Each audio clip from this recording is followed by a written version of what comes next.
നിർത്തിക്കോ നിന്റെ ഈ ആട്ടം. ഇനി മേലിൽ നിന്റെ ഏതെങ്കിലും ഒരു വീഡിയോ ഇൻസ്റ്റഗ്രാമിൽ വന്നിട്ടുണ്ടെങ്കിൽ ഞാൻ ഇങ്ങനെ ആയിരിക്കില്ല പ്രതികരിക്കുന്നത്. ജിഷ്ണുവിന്റെ ശബ്ദം വീടിന്റെ ചുവരുകളിൽ തട്ടി പ്രതിധ്വനിച്ചു. അവൻ ദേഷ്യം കൊണ്ട് വിറയ്ക്കുകയായിരുന്നു. മീര ഒന്നും മനസ്സിലാകാതെ സ്തംഭിച്ചു നിന്നു. അവളുടെ കയ്യിലുണ്ടായിരുന്ന തുണി നിലത്തേക്ക് വീണു. അവൾ തുണി കഴുകാൻ കൊണ്ടുപോകുന്നതിനിടയിലാണ് ജിഷ്ണുവിന്റെ ഈ ആക്രോശം. അവൾ പതർച്ചയോടെ അവന്റെ മുന്നിൽ ചെന്ന് നിന്നു. എനിക്കൊന്നും മനസ്സിലാവുന്നില്ല ജിഷ്ണുവേട്ടാ. മനുഷ്യന് മനസ്സിലാകുന്ന ഭാഷയിൽ കാര്യം പറ. എന്തിനാ ഇങ്ങനെ ഒച്ചയിടുന്നത്? സഹികെട്ട് മീര ചോദിച്ചു. അതോടെ ജിഷ്ണു തൻ്റെ ഫോണെടുത്ത് ഇൻസ്റ്റഗ്രാമിൽ അവൾ പുതുതായി ഷെയർ ചെയ്ത വീഡിയോ പ്ലേ ചെയ്ത് അവളുടെ മുഖത്തിന് നേരെ പിടിച്ചു. മീര ആ വീഡിയോ ഒന്ന് നോക്കി. അത് സാധാരണ ഒരു ഡാൻസ് വീഡിയോ മാത്രമാണ്. അവൾക്കതിൽ പ്രത്യേകിച്ച് തെറ്റൊന്നും തോന്നിയില്ല. അവൾ സംശയത്തോടെ ജിഷ്ണുവിനെ നോക്കി. ഇതിനെന്താ പ്രശ്നം? ഞാൻ എപ്പോഴും ഇടുന്നത് പോലെ തന്നെ ഒരു ഡാൻസ് വീഡിയോ തന്നെയല്ലേ ഇത്? അവൾ ചോദിച്ചു. ഇതല്ല പ്രശ്നം. ഇതിൻ്റെ താഴെ വന്നിരിക്കുന്ന കമൻറ്റുകൾ നോക്ക്, ജിഷ്ണു പല്ലു കടിച്ചുകൊണ്ട് പറഞ്ഞു. ഒരു ചുരിദാറും ക്രീം കളർ ലെഗിങ്സും ഇട്ടാണ് മീര ആ വീഡിയോയിൽ നൃത്തം ചെയ്തിരിക്കുന്നത്. ഫാസ്റ്റ് നമ്പർ ആയതുകൊണ്ട് ചില സ്റ്റെപ്പുകൾ ചെയ്യുമ്പോൾ ലെഗിങ്സ് കാലുകളിൽ ഒട്ടിപ്പിടിക്കുന്നുണ്ടായിരുന്നു. ഏതോ ഒരു സ്റ്റെപ്പ് വെച്ചപ്പോൾ ചുരിദാർ വശങ്ങളിലേക്ക് അല്പം നീങ്ങി ലെഗിങ്സ് കുറച്ച് മുകളിലേക്ക് കാണുന്നുണ്ട്. സത്യത്തിൽ അത് വൾഗറോ മോശമോ ആയിരുന്നില്ല. എന്നാൽ കാണുന്നവരുടെ കണ്ണ് മോശമായാൽ എന്തു ചെയ്യും?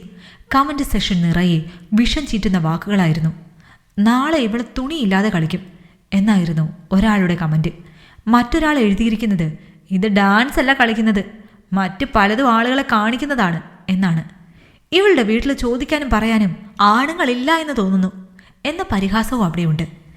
ചേച്ചി ഇപ്പോൾ വേറെ മൂഡിലാണ് എന്ന അശ്ലീല ചുവയുള്ള കമൻറ്റുകളും കണ്ടതോടെ മീരയുടെ കണ്ണുകൾ നിറഞ്ഞു.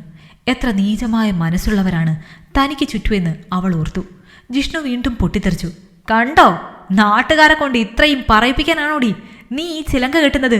ജിഷ്ണുവേട്ടാ, നിങ്ങൾക്കറിയില്ലേ ഞാൻ എങ്ങനെയുള്ള പെണ്ണാണെന്ന്? എന്നെക്കുറിച്ച് ഒന്നും അറിയാത്ത ഈ നാട്ടുകാർ പറയുന്നതിന് എന്തിനാ നിങ്ങൾ ഇത്ര വില കൊടുക്കുന്നത്? മീര കരഞ്ഞുകൊണ്ട് ചോദിച്ചു. എനിക്ക് നാട്ടിലിറങ്ങി നടക്കണം മീര. എൻ്റെ ഫ്രണ്ട്സ് ഇപ്പോൾ എന്നെ നട്ടലില്ലാത്തവൻ എന്ന് വിളിച്ചാണ് കളിയാക്കുന്നത്. ഭാര്യയെ ഒതുക്കി നിർത്താൻ പോലും പറ്റാത്തവൻ. നീ ഒരു ആണായിരുന്നെങ്കിൽ നിന്റെ ഭാര്യ ഇങ്ങനെ വൃത്തികെട്ട വീഡിയോ ഒക്കെ പോസ്റ്റ് ചെയ്യുമോ എന്നാണ് അവർ ചോദിക്കുന്നത്. അവരുടെ മുന്നിൽ എനിക്ക് തല ഉയർത്തി നിൽക്കാൻ പറ്റുന്നില്ല, ജിഷ്ണു സങ്കടത്തോടെ പറഞ്ഞു. ആ വാക്കുകൾ മീരയുടെ നെഞ്ചിൽ തുളച്ചു കയറി. അവൾക്ക് വല്ലാത്ത സങ്കടം തോന്നി. ദൈവികമായ ഒരു കലയല്ലേ ഇത്? ഇതിലെന്ത് വൃത്തികേടാണ് അവർ കണ്ടത്? അങ്ങനെയെല്ലാം അവർ പറഞ്ഞപ്പോൾ ജിഷ്ണുവേട്ടൻ എന്തുകൊണ്ടാണ് അതിന് മറുപടി പറയാതിരുന്നത്? അവൾ ചോദിച്ചു.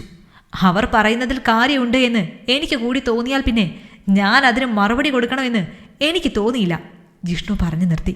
അതോടെ അവൾ നിലത്തേക്ക് തളർന്നിരുന്നു. തൻ്റെ കല ഇത്രയും മോശമായിട്ടാണോ ആളുകൾ കാണുന്നത്? മീരയുടെ അച്ഛൻ സഹദേവൻ ഒരു വയലിനിസ്റ്റ് ആയിരുന്നു.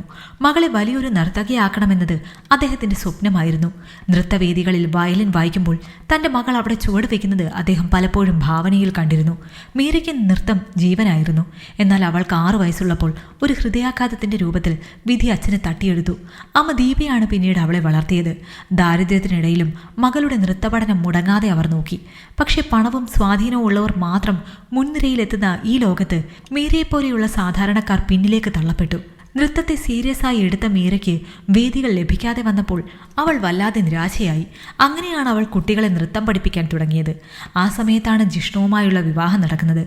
നൃത്തം എനിക്ക് വെറുമൊരു വിനോദമല്ല, എൻ്റെ ജീവനാണ് എന്ന് പെണ്ണ് കാണാൻ വന്നപ്പോൾ തന്നെ അവൾ ജിഷ്ണുവിനോട് പറഞ്ഞിരുന്നു. അന്നവൻ പൂർണ്ണ പിന്തുണ നൽകി. കല്യാണം കഴിഞ്ഞ ആദ്യ നാളുകളിൽ എല്ലാവരും നിർബന്ധിക്കുമ്പോൾ അവൾ നൃത്തം ചെയ്യുന്നത് കാണാൻ അവനും വലിയ സന്തോഷമായിരുന്നു. സിനിമയിലോ വലിയ സ്റ്റേജുകളിലോ ഒന്നും അവസരം ലഭിക്കാതെ വന്നപ്പോഴാണ് മീര ഇൻസ്റ്റഗ്രാമിൽ വീഡിയോകൾ ഇട്ടു തുടങ്ങിയത്. അതിൽ നിന്ന് കിട്ടിയ ലൈക്കുകളും കമൻറ്റുകളും അവളെ സന്തോഷിപ്പിച്ചിരുന്നു. വീട്ടിലെ ജോലികൾക്കിടയിലും പുതിയ പാട്ടുകൾക്ക് കോറിയോഗ്രാഫി ചെയ്യാനും അത് വീഡിയോ എടുക്കാനും അവൾ സമയം കണ്ടെത്തി. തുടക്കത്തിൽ ജിഷ്ണുവും പ്രോത്സാഹിപ്പിച്ചു.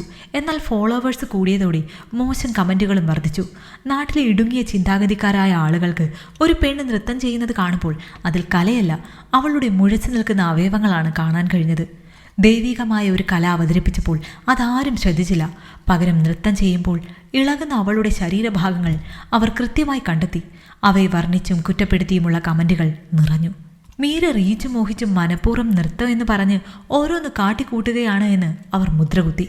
എല്ലാം അറിയാവുന്ന സ്വന്തം ഭർത്താവ് പോലും തന്നെ പിന്തുണയ്ക്കുന്നില്ല എന്ന് കണ്ടപ്പോൾ മീരയുടെ ഉള്ളിലെ കലാകാരി തകർന്നുപോയി. ആ രാത്രി മീരയ്ക്ക് ഉറങ്ങാൻ പോലും കഴിഞ്ഞില്ല. ലോകം മുഴുവൻ തന്നെ വേട്ടയാടുന്നത് പോലെ അവൾക്ക് തോന്നി. താൻ സ്നേഹിച്ച കല തന്നെ തൻ്റെ ജീവിതം നശിപ്പിക്കുകയാണോ? ജിഷ്ണുവിനോടുള്ള ദേഷ്യമല്ല, മറിച്ച് തന്നെ ആരും മനസ്സിലാക്കുന്നില്ലല്ലോ എന്ന സങ്കടമാണ് അവളെ കീഴ്പ്പെടുത്തിയത്. അവസാനം അവൾ ഒരു തീരുമാനമെടുത്തു.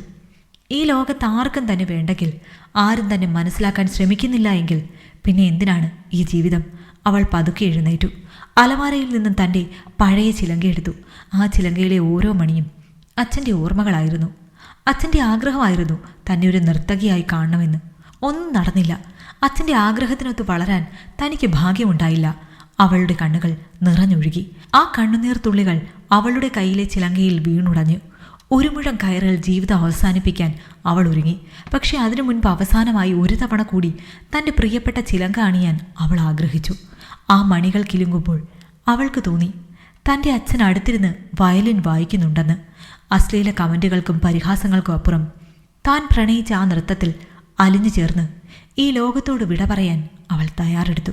ഒരു വലിയ കലാകാരിയാകാൻ ആഗ്രഹിച്ചവൾ ഒരു മുഴം കയറിൽ തൻ്റെ ജീവിതം അവസാനിപ്പിക്കുമ്പോൾ ഇനി ആരെ കുറ്റം പറയണമെന്ന് തിരക്കുകയായിരുന്നു രണ്ട് കാലിലും മന്തുള്ളവർ. ഈ കഥ നിങ്ങൾക്കിഷ്ടമായെങ്കിൽ ലൈക്ക് ചെയ്യൂ. നിങ്ങളുടെ അഭിപ്രായങ്ങൾ കമൻ്റായി രേഖപ്പെടുത്തൂ. കൂടുതൽ കഥകൾ കേൾക്കാൻ ഈ ചാനൽ സബ്സ്ക്രൈബ് ചെയ്യൂ.